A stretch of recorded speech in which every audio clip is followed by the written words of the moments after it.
Assalamualaikum warahmatullahi wabarakatuh teman-teman semua.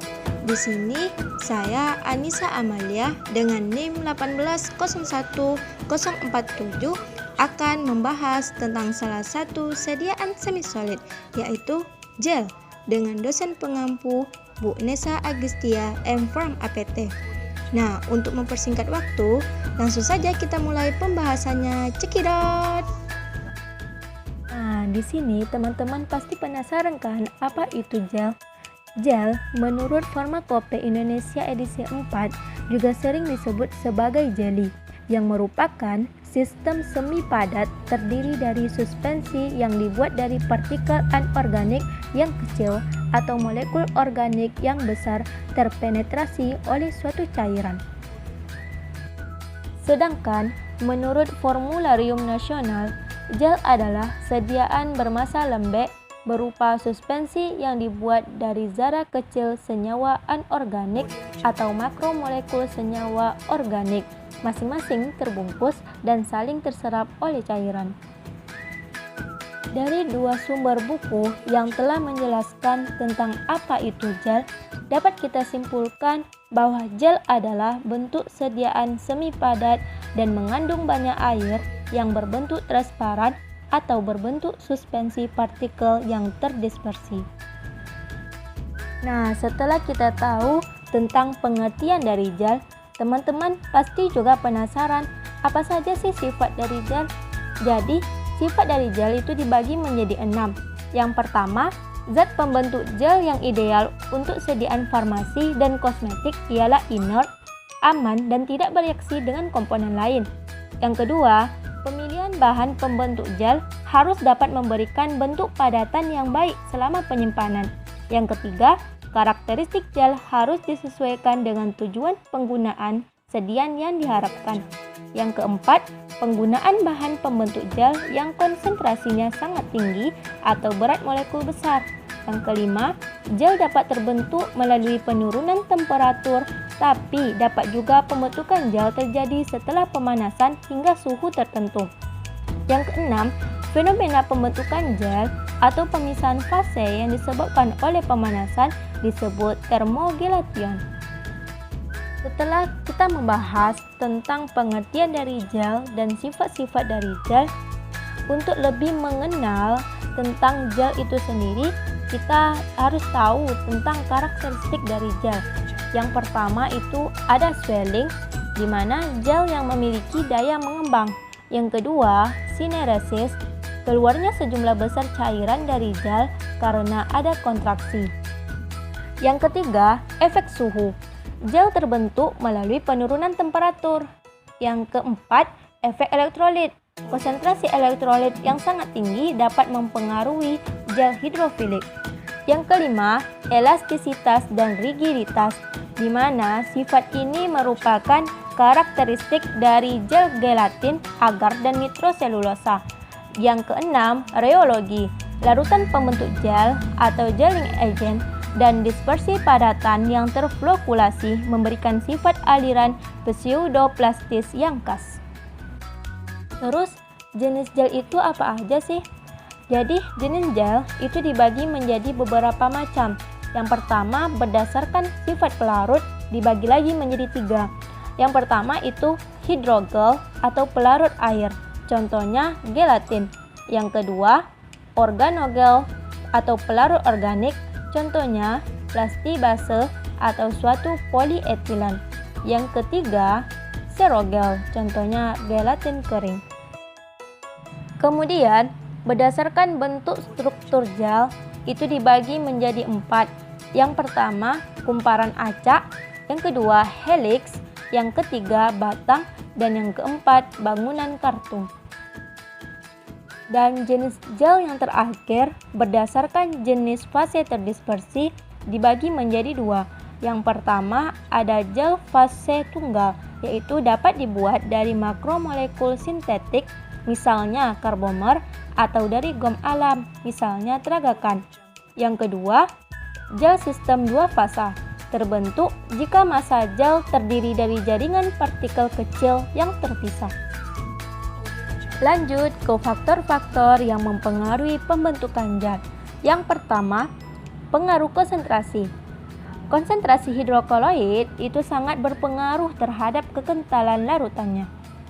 Yang kedua, pengaruh suhu. Ternyata pada beberapa hidrokoloid, suhu akan menyebabkan penurunan kekentalan.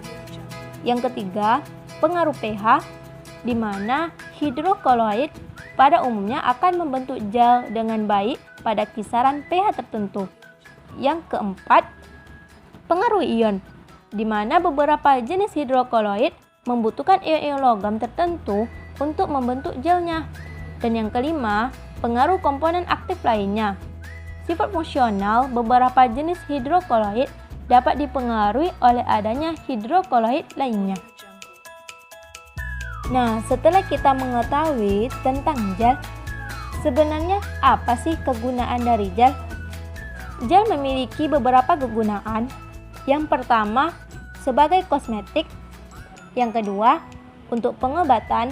Dan yang ketiga, sebagai bahan pengikat pada granulasi tablet. Supaya teman-teman lebih memahami tentang sediaan gel, di sini saya telah memberikan beberapa contoh sediaan gel yang ada di pasaran. Yang pertama, Cendo Oculenta, di mana indikasinya sebagai pengganti air mata pada kondisi mata kering akibat keratokonjuktivitis Zika. Yang kedua, Oparin Gel, di mana indikasinya adalah menyembuhkan memar, lebam, keseleo, pembekuan darah, dan cedera saat berolahraga. Sediaan gel yang ada di pasaran selanjutnya adalah Bioplacenton, di mana nama dagangnya ada beberapa macam. Yang pertama, Aletrol Compositum, yang kedua, Nebacetin, yang ketiga, Apolar N, yang keempat, Nelicor, yang kelima, Benoson N, yang keenam, Nelidex, yang ketujuh, Neosenta, yang kedelapan, Bevalex, dan yang kesembilan, Neocitrin. Indikasi dari obat ini adalah sebagai pengobatan luka bakar, luka yang terinfeksi oleh bakteri. Yang kedua, ada yang namanya Salon Plus Gel, di mana indikasi dari obat ini adalah sebagai obat gosok untuk membantu meredakan nyeri otot, pinggang, sakit otot leher, dan pundak. Adapun sediaan gel yang lainnya yaitu Pasiden, di mana obat ini digunakan untuk mengobati keadaan nyeri disertai inflamasi. Selanjutnya ada Megatic Gel, di mana obat ini mengurangi nyeri, gangguan inflamasi atau radang. Sediaan gel yang ada di pasaran selanjutnya adalah Voltaren Emulgel, di mana indikasi dari obat ini adalah terapi lokal inflamasi traumatik pada tendon, ligamen, otot, dan sendi.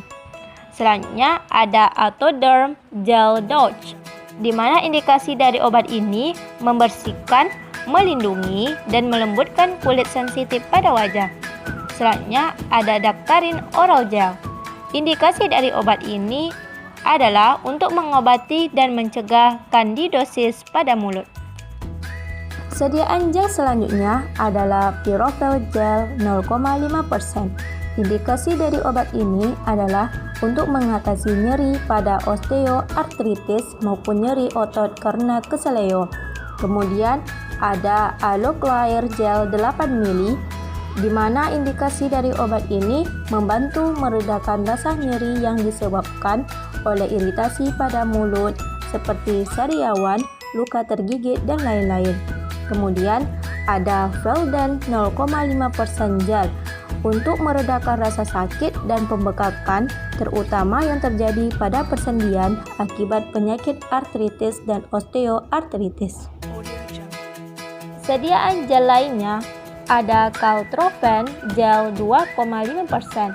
Indikasi dari obat ini adalah sebagai pereda nyeri akibat trauma, cedera, nyeri ringan. Kemudian ada Aseptic Gel Glofix, indikasinya sebagai antiseptik pada tangan. Dan ada Venosmil Gel 60 gram, indikasinya obat oles untuk mengobati wasir, varises atau kondisi insufisiensi pembuluh darah vena. Gimana teman-teman, sudah paham kan tentang sediaan gel? Terima kasih atas perhatian teman-teman semuanya. Akhir kata, saya ucapkan Assalamualaikum warahmatullahi wabarakatuh.